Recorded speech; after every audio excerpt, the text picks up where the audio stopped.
존경하는 국민 여러분, 어제 진행된 사전투표에서 역대 선거 사상 가장 높은 36.9%의 투표율이 기록됐습니다. 위기를 극복할 유능한 대통령, 능력과 실력이 검증된 준비된 대통령을 바라는 국민의 간절한 바람이 담겨 있다고 생각합니다. 코로나 위기 속에서도 세계를 경탄시키는 민주주의의 위대한 기적을 만들어 계신 국민 여러분께 감사의 말씀을 드립니다. 다만 어제 확진자 투표 진행 과정에 일부 혼선이 있었던 점에 분명하게 짚고 넘어갈 부분이 있습니다. 현장의 준비 부족, 대응 매뉴얼 미비 등 지적할 사안이 한둘이 아닙니다. 묵고할 수 없다고 봅니다. 선관위 차원에서 대국민 사과가 좀 불충분합니다. 함께 관련 책임자들에 대한 엄중한 문책을 강력히 요구합니다. 이에 대해서는 선거 끝난 후에도 반드시 책임을 체크하겠습니다. 3월 9일 날 본투표에서 이러한 잘못이 반복되지 않도록 해야 됩니다. 제가 오늘 선관위 사무총장에게도 이런 강력한 뜻을 전화로 전달했고 행정안전부 장관에도 이에 대한 강력한 3월 9일에 대한 준비에 만전을 기할 것을 강력히 촉구했다는 말씀을 드리겠습니다. 울진 삼척 지역 산불 진화 작업이 사흘째 진행 중입니다. 워낙 화재 발생 범위가 넓고 바람이 강해서 진화에 어려움을 겪고 있습니다. 화재 확산 차단에 최선을 다해주고 계시는 모든 분들께 감사를 드립니다. 소방방재청장에게도 우리 소방관들의 안전도 잘 살피라는 말씀을 드렸는데 오늘 아침에 삼척시장과 통화를 해보니까 그게 너무 악산이고 바위산이라서 인원 투입이 쉽지가 않고 다 헬기를 해야 되는데 헬기가 지금 숫자가 부족합니다. 51대가 총 동원됐는데도 울진 삼척 이 범위가 넓다 보니까 집중 진압하는데 어려움을 겪고 있다고 합니다. 대통령께서 오늘 오전 현장을 찾아서 상황을 점검하고 이재민들을 위로했습니다. 저도 오늘 저녁에 현지를 방문할 계획입니다. 이재민 등 피해 주민들에 대한 생활 안정 대책을 꼼꼼하게 챙기겠습니다. 피해 지역을 특별 재난 지역으로 선포하는 문제 역시 바로 진행이 돼야 됩니다. 전국이 몹시 메마른 상태다가 바람도 강해 산불 가능성이 매우 높습니다. 그래서 지금 울진 삼척만이 아니라 지금 전국에서 곳곳에 이러한 화재가 발생하고 있습니다. 저희 당도 내일 선대위 회의에서 강조하겠습니다만 전국의 지방자치단체장들은 이런 산불 예방, 초기 진화에 만전을 기해 주실 것을 부탁을 드리고 화재 진압을 위해 분투하고 계시는 소방공무원 의용소방대 산림청 관계자 여러분에게 격려를 보내드립니다. 저는 어제 재건축 활성화 생애 최초 구입자 LTV 90% 확대, 실수요자 종부세 완화 등 공약을 발표했습니다. 무주택 서민에 대한 전월세 지원 대책을 추가 말씀드리겠습니다. 주택도시기금을 통해 지원되는 전세자금은 연소득 6천만 원 이하, 대출 한도는 수도권 기준 2억 원 받게 되지 않습니다. 월세의 경우도 연소득 5천만 원 이하, 대출 한도는 40만 원 이하에 받게 되지 않습니다. 폭증한 전월세 가격을 고려할 때 이에 대한 지원을 확대하겠습니다. 첫째, 주택 전세 보증금 정책 대출금리를 인하하겠습니다. 지원 대상을 기존 중위 120%까지 확대하고 한도 금액도 특별시민 광역시는 5억 원까지, 기타 지역은 3억까지 확대하겠습니다. 주택 월세 자금 지원 역시 늘리겠습니다. 이와 관련된 지원 대상을 기준 중위소득 150%까지 확대하겠습니다. 한도 금액은 특별시와 광역시는 85만 원, 기타 지역은 월 60만 원까지 늘리고 지원 기간을 24개월로 연장하겠습니다. 이재명 후보와 민주당은 무주택 서민들의 주거 안정을 적극 뒷받침하고 내 집 마련 사다리를 촘촘히 마련해 가겠습니다. 오늘의 주요 주제는 이 에너지 믹스 정책입니다. 최근 러시아의 우크라이나 침공으로 글로벌 에너지 시장의 수급 불안정이 커지고 있습니다. 국제 유가가 배럴당 110달러를 돌파했고 국제 천연가스 가격도 연일 사상 최고치를 기록하고 있습니다. 전체 에너지의 90% 이상을 수입하고 있는 우리 입장에서 국제적인 에너지 수급 문제, 특히 화석연료 시장의 불안은 경제와 산업 전체에 엄청난 충격을 가할 사안입니다. 대한민국은 당연히 걸어가야 될 탄소 중립을 위한 노력뿐만 아니라 에너지 주권이라는 차원에서도 국가 에너지 정책 전반을 심각하게 점검해야 될 상황에 와 있다 이렇게 생각합니다. 안정적인 에너지 대전환은 효율적인 에너지 믹스 정책이 필요합니다. 다양한 친환경 재생에너지로 에너지 작업률을 높이되 그 높인 에너지만큼 이 감소시켜야 될 순서가 탄소, LNG 가스 발전, 그 다음에 원전 순으로 가야 된다고 봅니다. 탄소 중립 실현까지 세계 최고의 원전 기술을 효과적으로 활용할 필요가 있다 이렇게 생각합니다.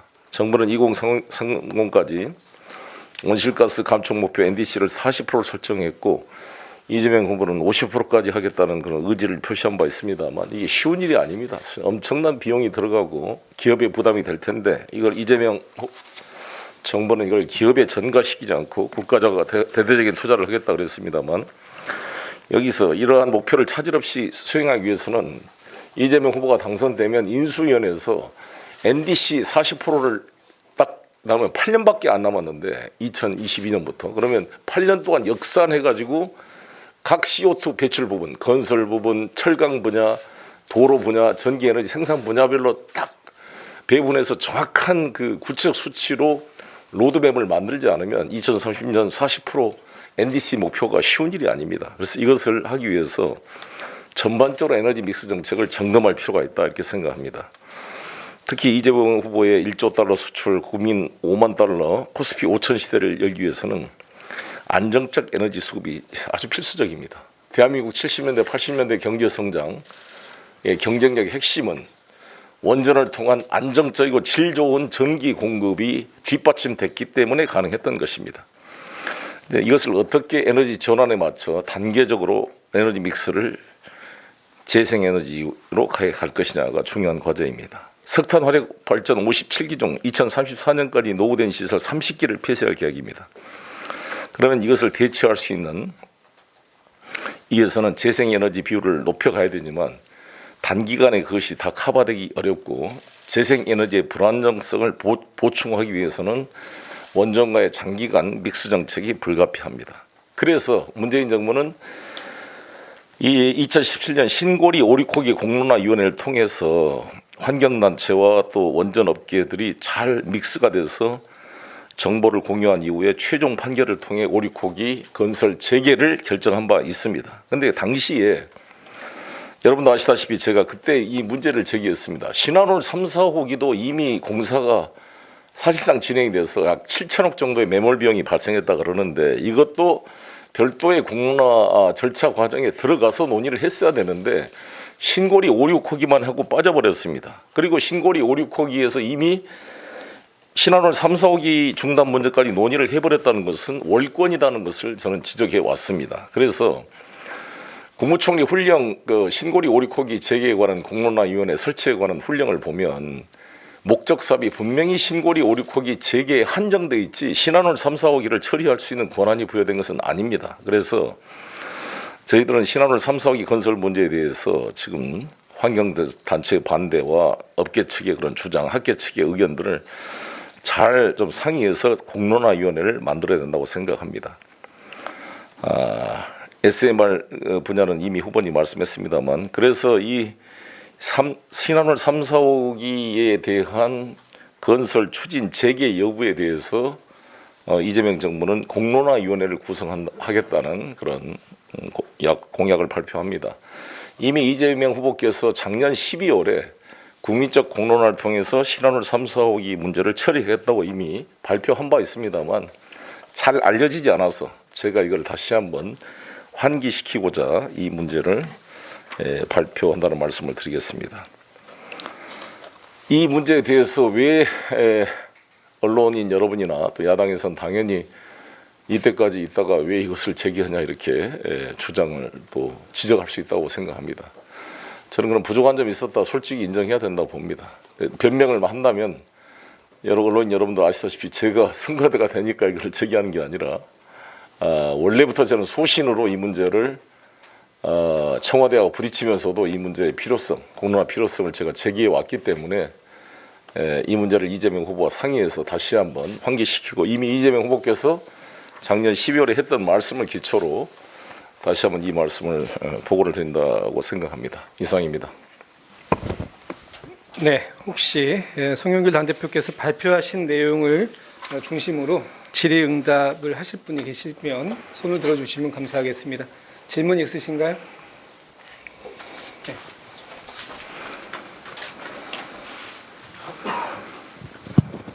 네, 저 서울경제신문 주재원입니다. 제가 못 찾은 걸 수도 있을 것 같은데 NDC 목표를 맞추려면 디테일한 점검이 필요하다고 하셨는데 이거 관련해서도 뭐 좀 구체적인 대안이 있으실까요? 지난번 마지막 대선 후보들 토론에 안철수 후보께서 윤석열 후보에게 물어봤습니다. 이 CO2 발생이 전기 생산에서만 발생하는 게 아니고 철강을 비롯한 이런 제조업 분야 그리고 건설 분야 뭐 이런 주택 분야 다 다양하게 발생을 합니다. 그중에 철강업계가 제조업에서는 가장 많은 CO2를 발생시키는데 포항제철이 1년에 9천만 톤, 현대제철 등을 합해서 우리나라 철강산업 전체를 하면 1억 3천만 톤의 CO2를 발생시키고 있습니다.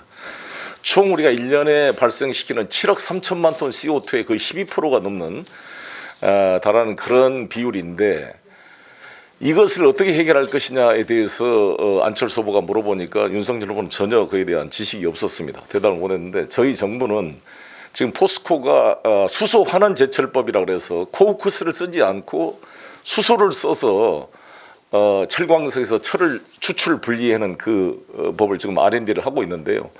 이걸 2028년 정도에 100만 톤 규모의 그 파일로트 사업이 그때 완공될 목표로 지금 포스코가 추진하고 있는데 정부가 이를 뒷받침해서 유럽도 지금 이 수소환원 제철법을 열심히 R&D 하고 있지만 세계에서 가장 선도적으로 수소환원 제철법이 완성될 수 있도록 이재명 정부에서 적극 뒷받침하겠다 이런 말씀을 드리겠습니다. 이와 더불어 이제 건설 분야나 자동차, 전기자동차 비율을 계속 늘려나가고 각 분야별로 지금 정부도 목표를 제시했지만 제가 점검해 보니까 상당히 좀 구체성이 떨어진 분야가 많습니다. 그것을 에너지 전담 부서를 만들겠다고 이재명 후보께서 말씀했기 때문에 인수위에서 각 분야별로의 감축 목표를 현실성 있게 로드맵을 다시 만들겠다는 말씀을 드리겠습니다. 네, 다음 질문 받겠습니다. 혹시 네 질문이 없으신 것 같습니다. 네. 서두에서 말씀해 주셨는데 네. 이제 그 선관위 차원에서 뭐 사과나 뭐 문책을 요구한다라고 하셨는데 좀 뭐 위원장님의 사퇴까지도 해야 된다고 보시는지 궁금합니다. 아니 지금 뭐 사퇴 그게 지금은 정치적 그것보다는 3월 9일 날 철저하게 선관위가 선거 관리하는 게 중요한 것이니까 일단 이것에 집중해서 3월 9일에 이러한 불상사나 준비 부족이 다시 재선되지 않도록 집중하겠습니다. 그럼 끝나고 나서 국회 상임위를 통해서 점검하고 평가를 하겠습니다. 네, 더 질문이 없으시면 이것으로 에너지 정책 관련 기자회견을 모두 마치도록 하겠습니다. 참석해 주신 언론 여러분 감사합니다.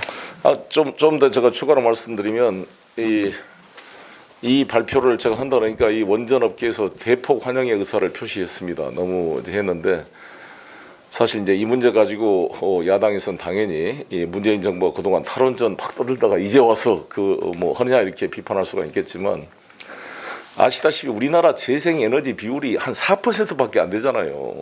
해도 너무할 정도로 비율이 적습니다. 일본만 해도 20%가 넘는데 그래서 문재인 정부에서는 과도할 정도로 이 재생에너지를 강조했던 이유는 우리가 OECD 평균에서도 최하위고 너무나 재생에너지 분야가 약하기 때문에 이 비율을 올리기 위한 불가피한 면이 있었다라는 그 점을 말씀을 드리고 저희가 우리 문재인 정부에서도 신고리 오리고기를 건설 중에 있어 곧 완성이 될 거고 또 해외 원전 수출을 좀 뒷받침하고 있고 나중에 다가올 원전 폐기 시장 마지막에는 핵 융합 발전을 통한 원전 폐기물이 나오지 않는 꿈의 에너지 시대로 가야 된다고 봅니다. 그래서 제가 교섭단체 대표 연설 때 앞으로 2030년, 2050년까지 이 핵 융합 발전이 상용화되는 시대를 가면 그때는 원전 폐기물 문제가 사라지게 됩니다. 그래서 그때까지 이 중간 브릿지 에너지 정책으로서 이 원전의 믹스 정책은 불가피하게 필요하고